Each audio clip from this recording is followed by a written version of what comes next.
Do not adjust your digital device. What you are about to see and hear may shock and appall you. Join our hosts as they encounter countless thrills, spills, chills, and hilarity as they explore the very weirdest in pop culture. The following media is so strange, so beyond the scope of what is normal, it will make you ask the question, why does this exist?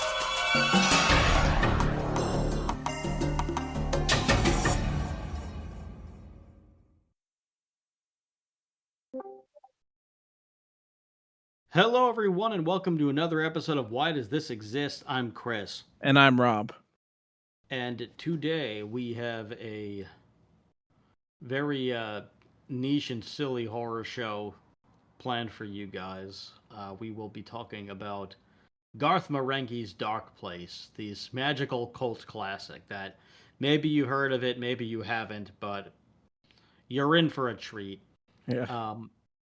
If you don't know what we are, Why Does This Exist? We're a podcast that talks about the very weirdest in pop culture. That could be, a weird video game like we just did with Destroy All Humans, or a odd musical act like Deceased, like we did a couple weeks ago, or a wild and wacky show like we are about to do, or even a board game or anything like that.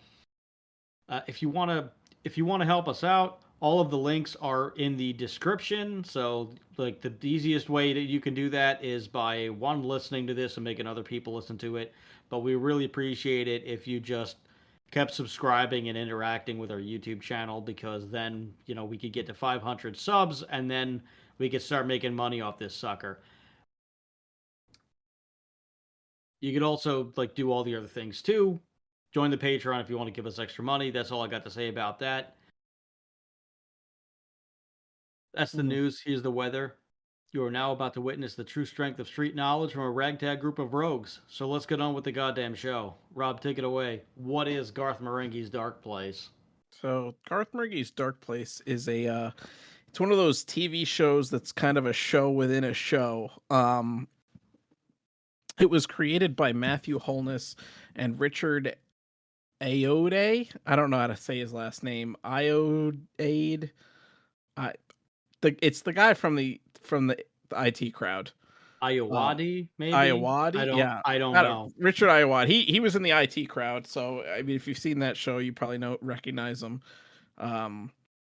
But it's presented as lost footage of a show based on a book series by a fictional author named Garth Marenghi, who is played by Matthew Holness. Yes, picture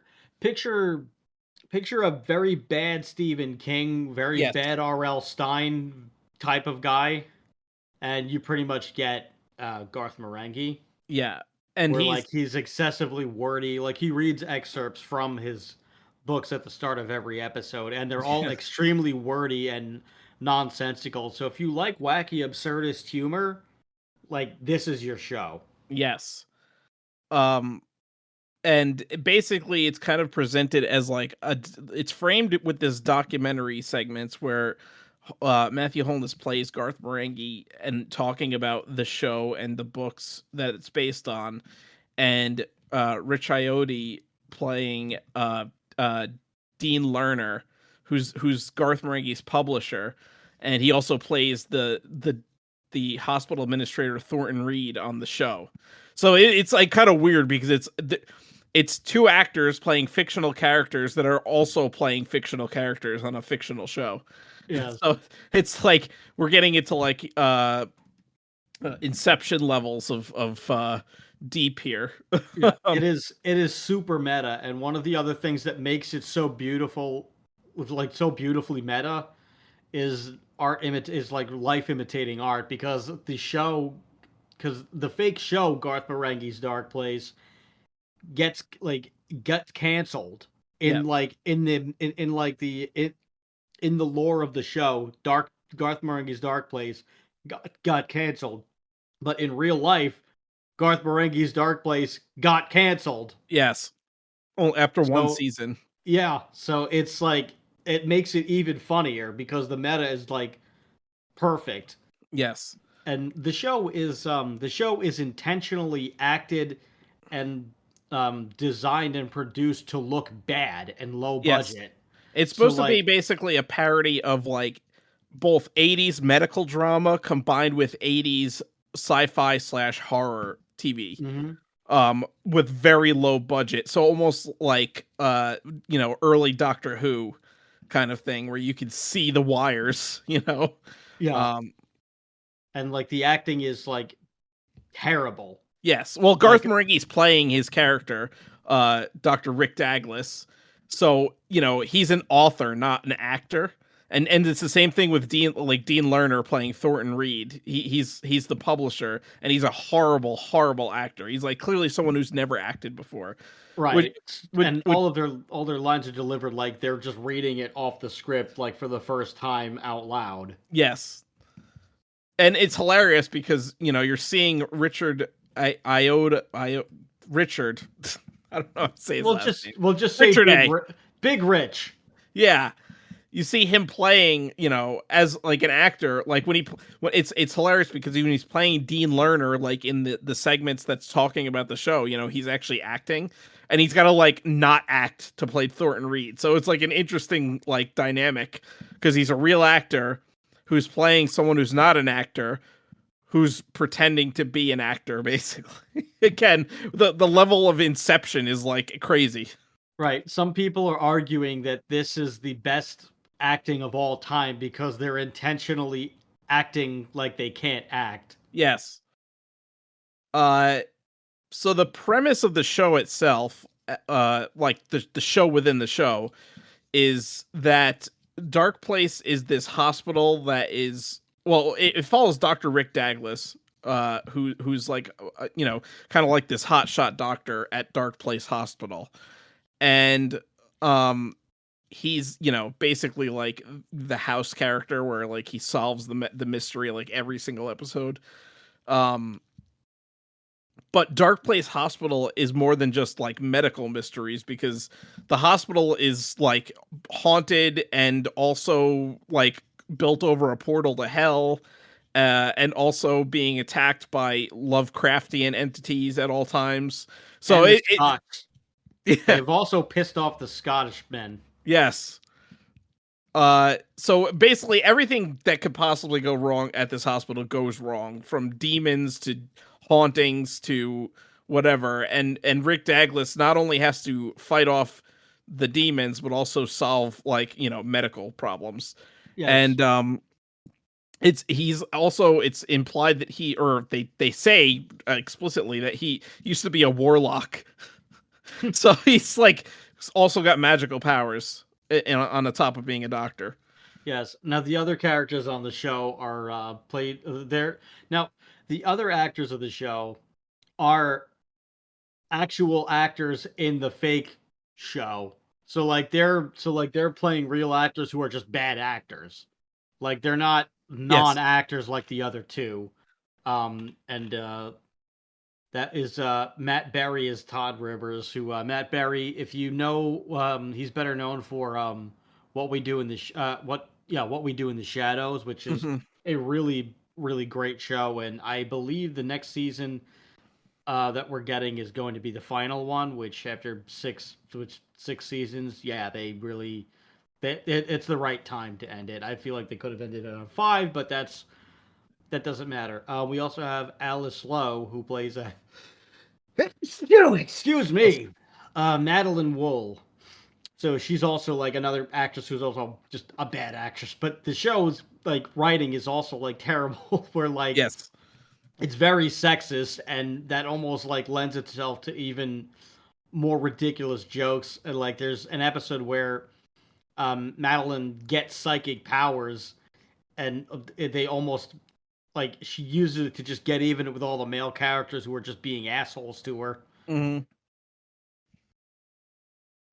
But there's just a lot of like really ridiculous things that go on in Dark Place, and the production, they really did such a great job intentionally making this look low budget and bad, to the point where like even the like they took their time with everything in such a way where like they made all these little nuances to make it look as bad and amateur as possible, to the point where like there's like dialogue that's out of sync Yeah, with the actors when they're talking. There's also like just there's also just like bad cuts like that are constantly happening throughout the show. yeah, Um, there's also just like a lot of like just gaffes that are just happening, like things will fall like just for no reason, yeah, and like it's just there and they like don't acknowledge it, or like the camera will be focusing on the wrong things. But the thing that like I appreciated the most out of this was that is that the audio will be at different levels for different people when they're talking. hmm, So like you like the fact that they went that deep into making this look intentionally bad, just like it shows you that this whole show must have been super fun to work on. yes, And they've said, and Nat Holness has said in interviews that like it was a really fun show to work on because they were kind of like they didn't it didn't matter if they like there was no pressure to get it right because the whole point was that it was supposed to look it was supposed to look awful. yeah, So they would just do like it was very quick to film an episode because they would just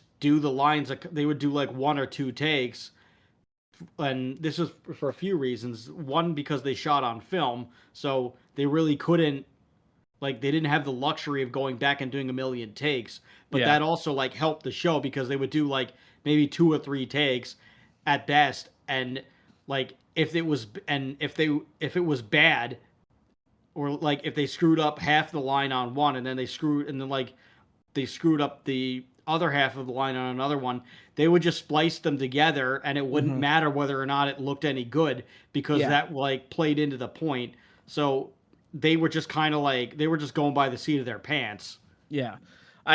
The thing that I like the most about it is that we've watched things and done things on this show that were intentionally bad, like Thanksgiving.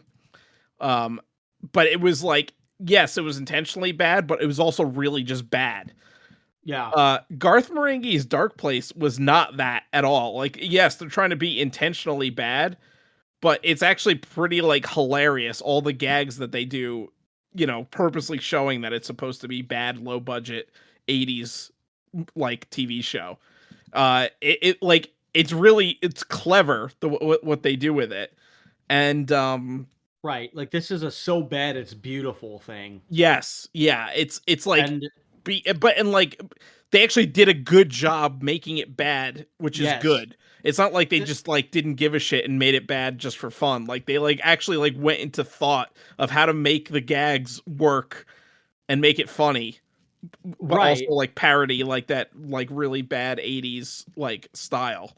Right. And like you have to understand like when you're trying to make something look bad, probably takes like a ton of skill because you have to Yeah. because in order to know how to make it look bad, you have to know how to make it look good. Like Yeah. you have to have already like you have to already have it in your head of like how it's going to look proper, and then you're just thinking, and then like the real creativity comes in where you're like, how do I screw this up?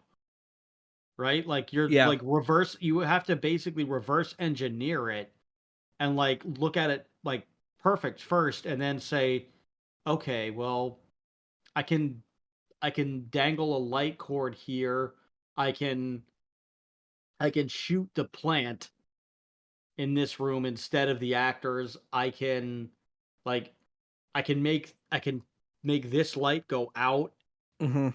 and shoot there, or um I can knock a hole through this door and just not acknowledge it. I can like you're really like your creativity is coming from the destruction of a perfectly good piece of film, Mm-hmm.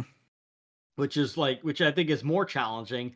And even as an actor, you're thinking, well, how do I mess up the how do I read this in a way where I can make it sound the worst? Like, how do I, or like you're riffing with other actors and you're just like, okay, well, how can I do this where I have like you have great chemistry with the other actor and you have to think, how do I how do I make it look like we have no chemistry? Mm-hmm. And that's challenging. I mean, that's all, but that's also why they would get Big Rich and Matt Berry to like actors like that to be on the show because they are because like they were already known for doing like absurdist humor like this and just wacky off the wall things. So they were like the perfect fit for this. Everyone on the show was the perfect fit for the characters. Yeah. Yeah.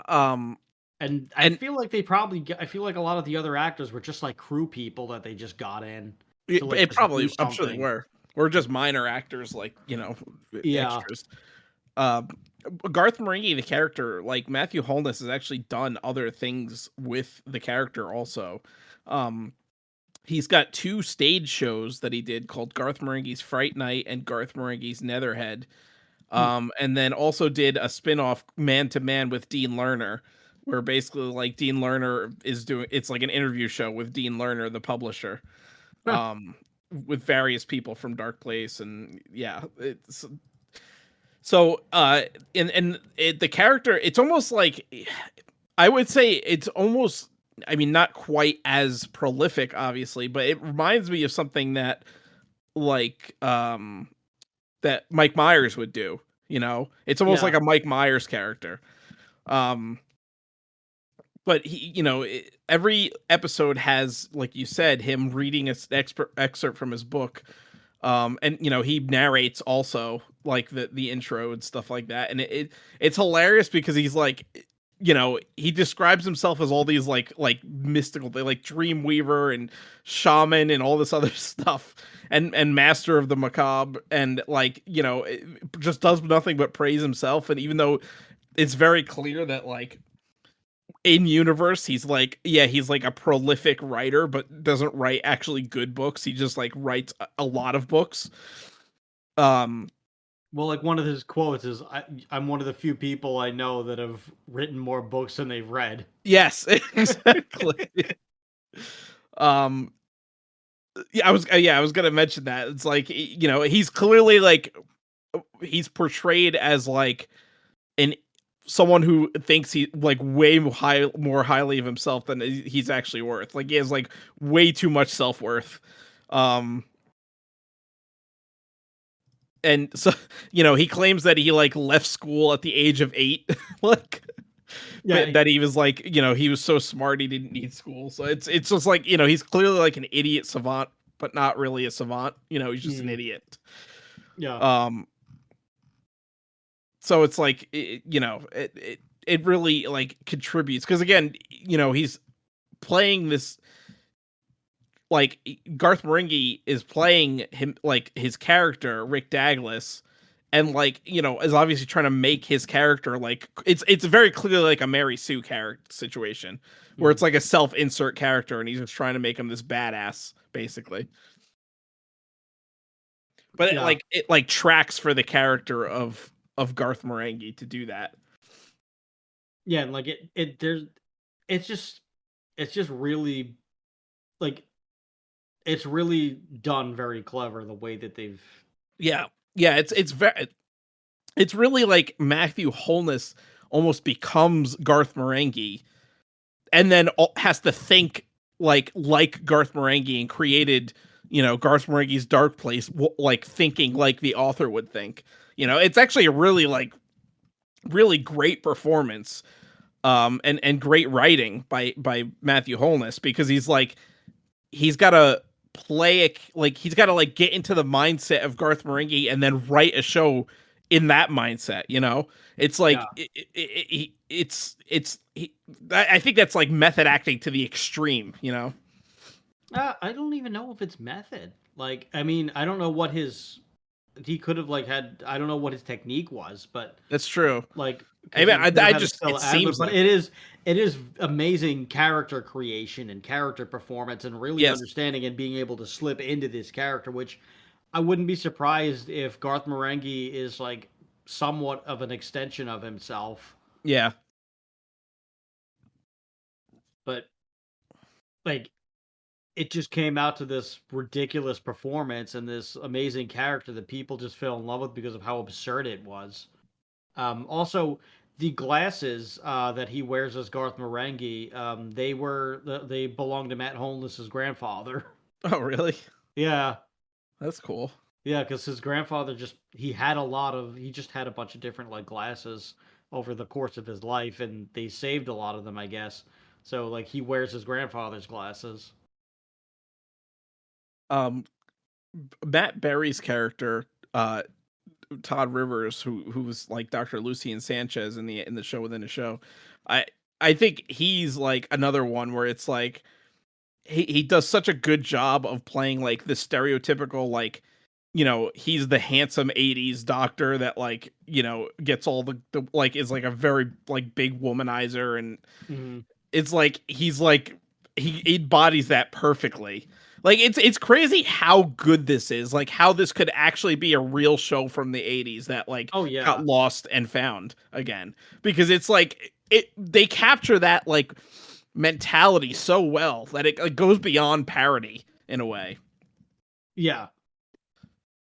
Like it could, like you could easily see this, like just being a real show from the 80s. Like you Yeah, could easily see this being as like something that did get buried, that like didn't really last in the 80s. It was really just like ahead of its time yeah, and just found its way onto Adult Swim, and I don't think anybody would question it yeah, because they also shot it in like a very grainy looking way, so it even looks like shows yes, from that time period. yeah. It looks like they used a camera from like the 1980s, Yeah. and all the hairstyles, they look exactly like they a 1980s hairstyle. Like it's just they did such a good job of capturing that era of television, and like the campiness and the cheesiness that of like those like 80s sci-fi shows and medical drama shows and all that. Like it's and it's like and soap operas, it's like it got all that cheese like all on top of it, and it looks just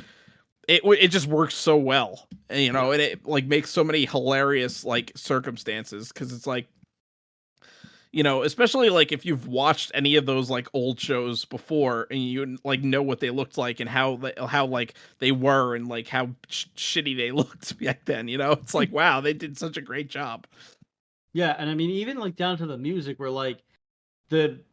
the actual composer of the music, like which of course on the show they credited all of the music as like they create a fake name, so it's Stig Basvik, and the credit is like that the songs are all or they're all based on melodies whistled by Garth Marenghi, and like the music's composer, the actual composer for the show, Andrew Hewitt, is like a BAFTA. He got like a BAFTA nomination as best new composer for film and TV for this show. So even that is just like one of those things where you're like, this show is so like where you're like, how is this show so good, and just did not turn into more things. But I kind of like it Mm, for because it lasted, because it just had such a short run that it had. I think yeah, that's what makes it better. yeah. um I remember, so the show was originally aired on Channel 4, which is a UK television channel, um in 2004, um and it was canceled after one season. And then it was later picked up at first by the Sci-Fi Channel, which I didn't know, and I never saw it on Sci-Fi. I saw it, like most people probably saw it in America, on Adult Swim. But the thing was is when it came out, it was on like super late. It was like on at like 4 or 5 in the morning, Hmm. and so like nobody, you couldn't really stay up that, like, I mean, I'm sure people did stay up that late, but I never stayed up that late to watch it. So I actually saw it because when I woke up in the morning for school, like when I first saw it when I was in my first year of college, and I had to get up early because I had an 8 o'clock class. So I would when I was like waking up, my alarm would go off, and when I was like waking up, I would turn on the TV just to like, sit and watch TV for a bit before I had to get up and get ready. And I remember uh Garth Marenghi's Darkplace would be on the Adult Swim or the Cartoon Network West Coast channel, like because we had Direct TV, so you could get the regular Cartoon Network, or you can get the West Coast Dark Cartoon Network, which was 3 hours behind. So this is like 7 in the morning or whatever. So I would turn on that, and Garth Marenghi's Darkplace would be on because that'd be what is on like at 4 o'clock on the West Coast. Mm. So that's how I first saw it, and I was like, you know, uh, obviously I saw like the Lovecraftian stuff about it, and I was like, oh, this is interesting, and and how stupid it was also at the same time, which it was like that time in Adult Swim where they would get these random like live action TV shows.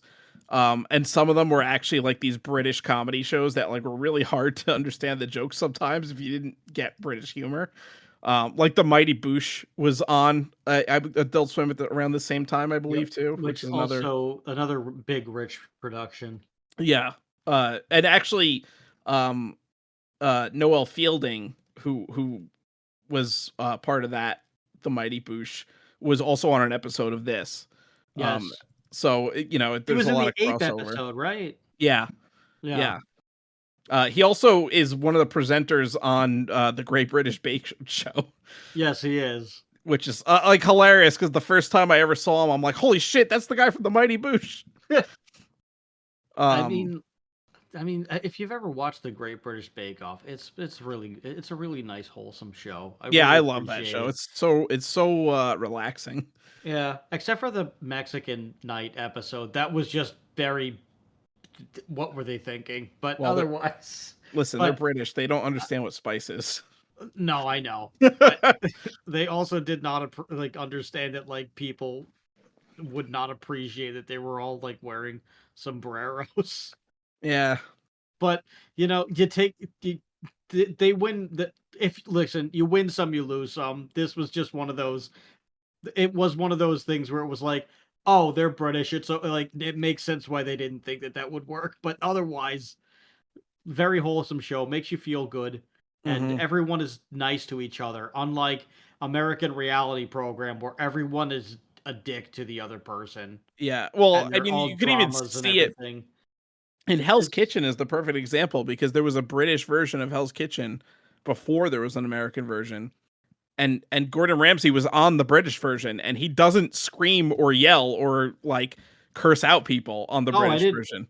I didn't know that. Yeah, he like it's like mostly talk. I mean, he does raise his voice sometimes, like if they really fuck up, but it's actually very calm and like it's like very clearly like a professional kitchen, not like the American version where he's like screaming at the top of his lungs the whole time. Yeah. Actually, Uh, for a Kitchen Nightmares episode, he came to a restaurant in my neighborhood and oh, that's cool. um well, yeah, I mean the restaurant has now closed down about a year after that because they Yeah, did not learn it seemed like they did not learn their lessons, they which the actually, main thing was that he told them to come down on the price, and for maybe a couple of weeks they budged a little bit, but the prices were still a little high, and yeah, then they were like back up to like what they were like pretty quickly. And also like the food wasn't the food just it was okay, but not but couldn't justify the prices. It also was like not very hot. It was kind of a disappointment, but but there is also an eviction notice over that restaurant now because oh, I went over to get a cup of coffee a few weeks ago. There is a eviction. Well, it's not even just an eviction notice. They owe their it was like a landlord notice or like a lawsuit basically. Let me try to find this photo. They um they owe them like 50 grand or something like that, and I was like, oh snap, this is getting quite spicy. Mm. I don't know if they're going to be able to. I don't think that they'll be able to do anything about that. But uh, well, Well, we'll if they're see. closed, I guess not. Yeah, I mean, what can they really do? Yeah, Nothing. what is it? They're probably gone. They probably just packed up and for like, fuck this. Let Yeah. the landlord deal with Okay. it.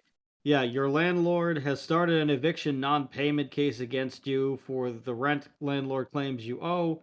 The, the landlord's reasons are given in the file, the attached petition. Your landlord is asking this court for a money judgment for $48,241.56 plus interest from October 1st, 2023, and permission to evict you from your home if you do not pay the money judgment. And those are all the other things. I Mm. will not disclose the restaurant, but it ain't good. No, they're fucked. They're pretty damn screwed, but maybe you should have listened. They also were like trying to sue I guess whatever the company is Gordon that Ramsay. like I guess basically because they were like because their argument was that they did not know that they were going to be on this show. It was like That's bullshit because they fucking you have to like send in a like a to get on that show. And I know because there was a restaurant that we used to go to all the time in Milford near me that like was on the Hotel Hell show, which was like oh similar to Kitchen Nightmares with Ramsey. And you have to send in an audition tape to get on the show. Like they really don't just like pick out random restaurants that they think are doing bad. Like you have to actually apply for it. You send in an audition tape, like it's a whole thing. Then they send out like a production crew that like does like they tape it, they tape some stuff, like test footage, and then they like choose your restaurant. oh man well So yeah if the they're trying argument to say that they didn't know they were going to be on the show, they're fucking bullshitting. yeah the argument was that like they did this they did this because what they thought they were submitting to was a home was like a renovate was like a restaurant renovation show, and for them to close the restaurant for like however many weeks of shooting, the restaurant like the TV company or whatever or like the production company would pay them X amount of money to stay closed while they shot the show, Yeah. and that and they're claiming that this hurt the business and that didn't, Well, that's and also then like bullshit because they don't close the restaurant when they film. Like right. actually, the restaurants actually get more business during the filming because people want to be there to see Gordon Ramsay. Right. Well, also they're on. They also were claiming that they didn't know what show it was until they showed up or whatever, or until like a few days before, Okay, and they that's were like, such bullshit. and they were like, we if they were to back out because of the contract that they signed, they would have had to pay a fine That's or complete whatever, and they wouldn't get bullshit. the money. Yeah, This is this like is what very they. clearly like a lie, like a fucking just like, oh, let's see if like what if we throw a bunch of shit at the wall, see if something sticks. Because Yeah, like, which obviously didn't, and I don't think their landlord cares. yeah, So, but like my thing was just like also they were quite rude to us. They were like one time we went and we were okay, but another time we went in, they sat us with a they sat us in one section, and then they tried to ask us to leave the section. Now this was me, my wife, and my family, my siblings and my parents and my nonna. They asked us to move as we were eating. This when we had been sitting down for about a good 20 minutes, oh, and they asked us to move because they accidentally sat us in a section that another party who did not arrive on time had previously reserved, and we were like, no, we've already been sitting here. We have the food. We're eating. We like there's no one. The restaurant also is empty right now. So there's plenty mhm. of other places that you could seat these people.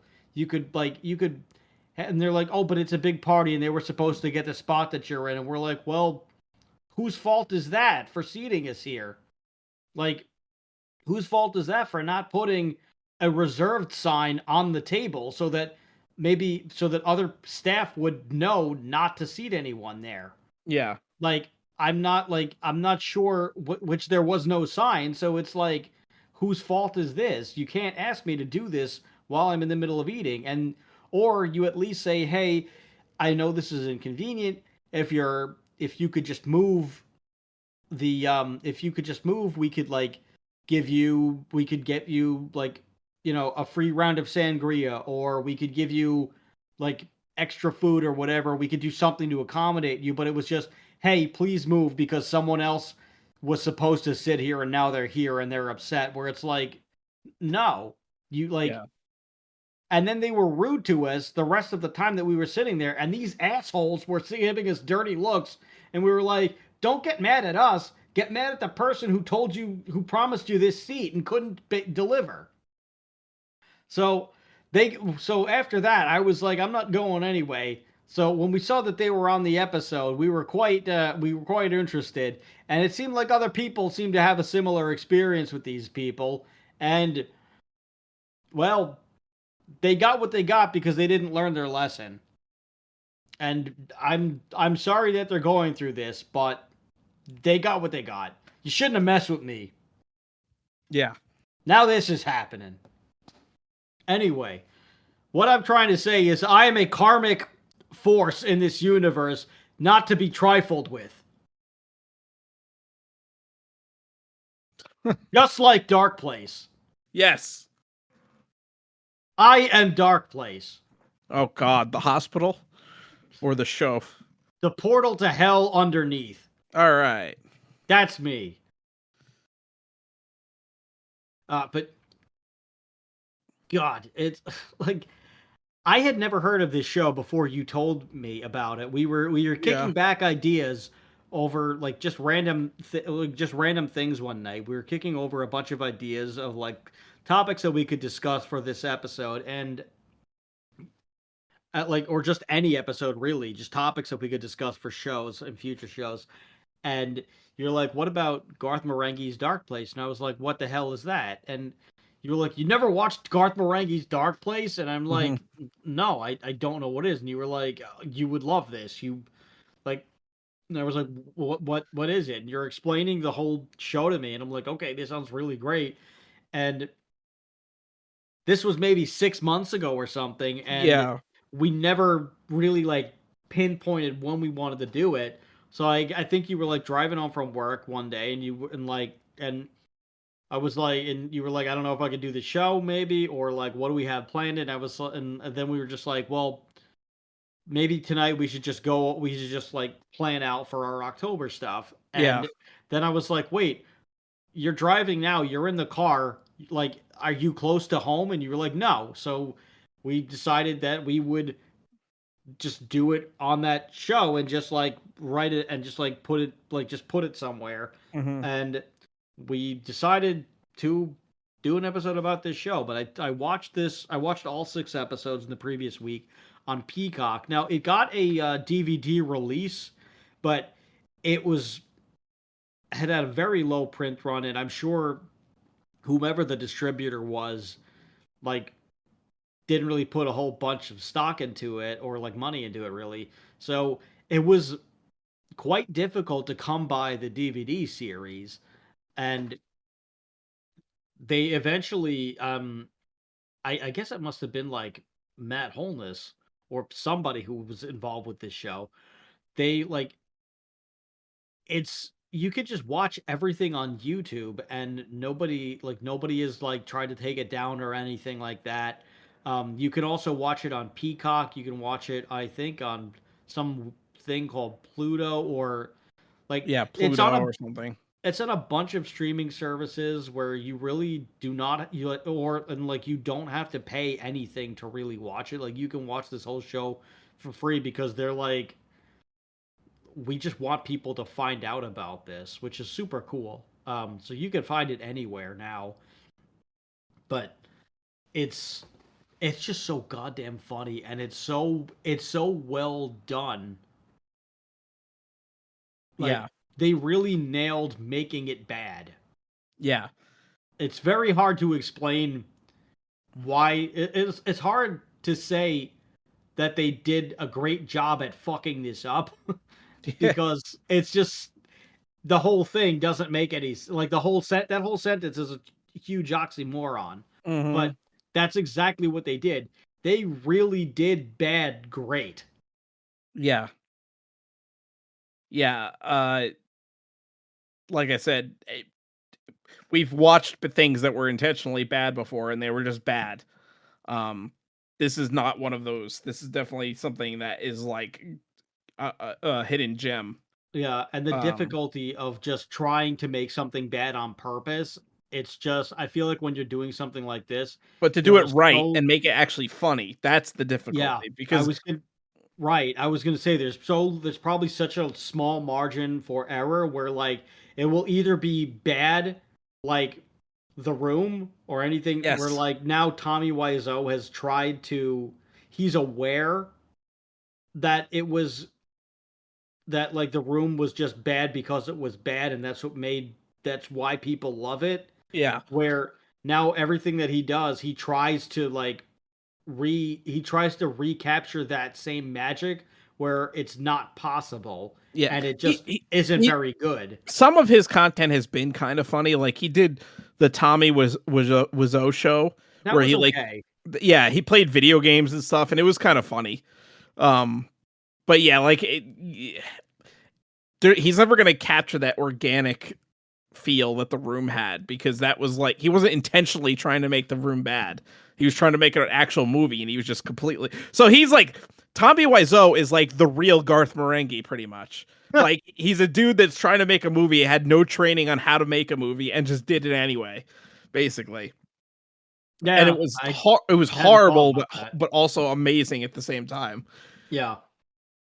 Uh, so yeah, like what they've done here is just so beyond because they were able to purposely make it bad but also good, like in a good way. They made it bad in a good way, and they did it, or like, you know, it feels organic, I guess you could say. It doesn't feel like they, I don't know, it's hard to explain because it's like obviously it's like one of those things that they're trying to make it bad so it's good, but like a lot of the times it falls short, and it doesn't with Garth Marenghi's Darkplace. It's fucking hilarious that the things that they do, you know, the low budget, and it perfectly captures that like terrible 80s like drama slash horror show. Yes.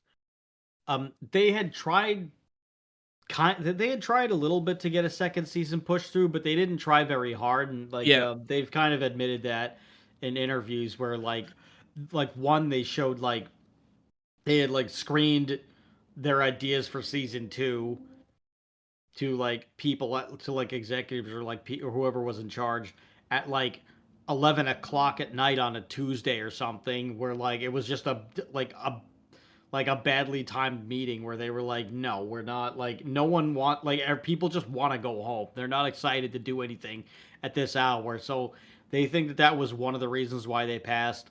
Some people think that because they shot on film and like that, and like also that production went into making everything so bad on purpose that it ended up being a very expensive show to make, which that's possible. Yeah.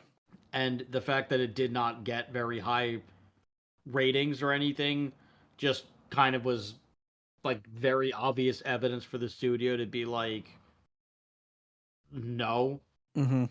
um but I also feel like the one season is perfect, but there also were rumors that they were planning on doing a movie for Garth Marenghi's Darkplace, which that actually was really just more of a rumor than anything. Yeah. Matt Holness has just said that like he like someone asked them about a movie one time, and he was like, they asked him, "Hey, you're the guy from Garth Marenghi's Darkplace," and he was like, "Yeah," and he was like, "Would you ever think about doing a movie?" And he was like, and Matt Holness was like, "Yeah, we kind of like wrote a couple of things. We wrote out a couple of ideas, but like that's about as far as we went with it. We're not really doing ones. We're kind of like kicking ideas around, but I don't know if we're. I'm not really too sure that we'll end up doing anything." And he didn't realize that he was talking to like a reporter. So the next day he like saw something on like whatever like news outlet, and it was just like Garth Marenghi's Darkplace is becoming a movie, and he was like, "Oh well, I guess that's out there now." Where like they were not really that close to doing anything with it. It Yeah. was really just like, "Oh yeah, we talked about that," but nothing. He said it did not get. It really didn't get very far at all, Yeah. and it was more of just like an idea than anything. Would be Yeah. fun if they did something like this. I don't know. Do you think that, like, in a world where people, or maybe I should do it in the Don LaFontaine voice, in a world where people are making sequels 30 something years later, do you think it would make sense for them to do a Garth Marenghi's Dark Place and like revisit it and redo it and I, everything? I Um, don't I don't know. I don't think I would want it. I think it I so it think it's Garth perfect the Marenghi's way it is. yeah, I mean Garth Marenghi's Dark Place has a cult following because of its being shown on Adult Swim. I don't think the cult following is big enough to warrant something. And I think it really lends credence to like, oh, this is a lost series from the 80s to only have the one season of 6 episodes, you know? Like I don't think it needs to have another season. I think it's like perfect the way it is because it's supposed to be a parody of this lost 80s series, and if they brought it back then that wouldn't really make sense. Yeah, I think that the best I think that if they did anything at all with this now, I think the best thing to do would be to just do like a very small tour and make it like a play, like to just Mhm. write a like just write a fake play by Garth Marenghi, Yeah. right? And you get the whole cast in there, and it's just like a Garth Marenghi's Dark Place Chronicles the play or something like that or whatever.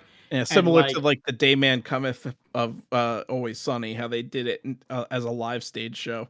yes, exactly. I feel like that would be probably the best thing that they and the safest thing that they could do because it would be self-contained in its own if in its own everything, if that Yeah, makes sense. And they wouldn't be just doing a new show or adding to the show.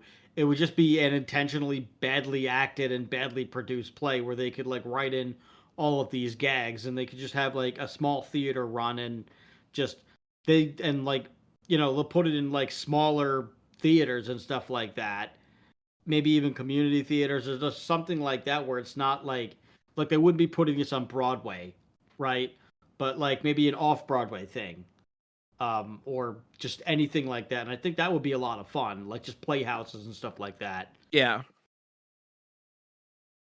So I would love to see something like that. I don't think that they should make that movie after all these years. no, Like I think the only way that they could really do anything is if it just had the Garth Marenghi name attached to it and it was something else, mm, maybe to like just revive the Garth Marenghi universe, but not Dark Place specifically. yeah.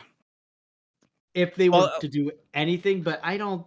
I think Matthew I mean, Holness has kind of done that though too already. He's right, which he has in his own way. But I mean, if he got everybody else too, yeah, where like they kind of, or like it's basically a like in the Garth Marenghi universe, it is an unofficial reunion, but not exactly. yeah, I think that's maybe the best thing that they could do, but I don't.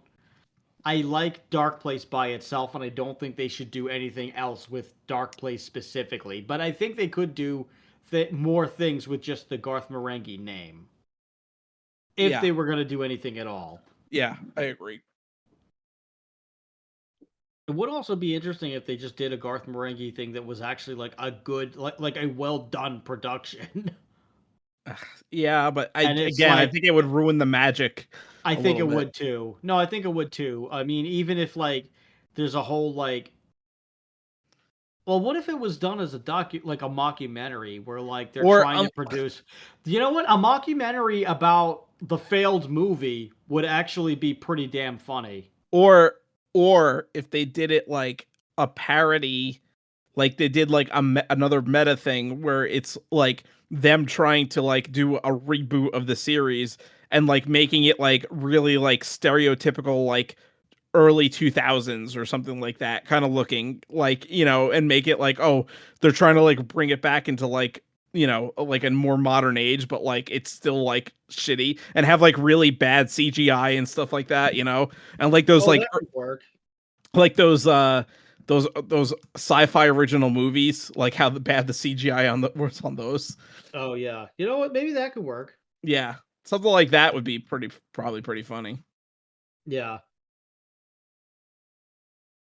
Well, anyway, outside of all this speculation of like things of what they could do, I don't think they should touch the Dark Place stuff at all. But I love and appreciate that this exists, and this is now something that I'm gonna go back to for like years. Even a bunch of like fake Garth Marenghi books would be funny. Mm-hmm. But I think that like I really appreciate that this was made, and I love I love everybody involved, and I think that they did such an amazing job with this thing of making it bad on purpose. And it's such a hidden gem, and I think yeah, I just think it's a treasure that like I'm glad that we get to experience over and over again. Yeah.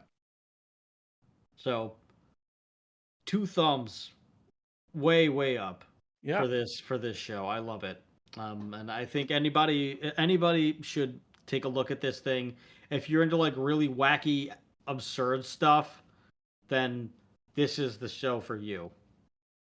Especially if you need to turn your brain off after a long day of just things. Yeah. So that's all I've got to say about that. I would All like to right. thank each and every one of you for tuning in and checking out the show. We really appreciate each and every one of you. Thank you kindly. And, just have a lovely day. This has been Why Does This Exist? I've been Chris. And I've been Rob. And remember, question everything. Good night, everybody.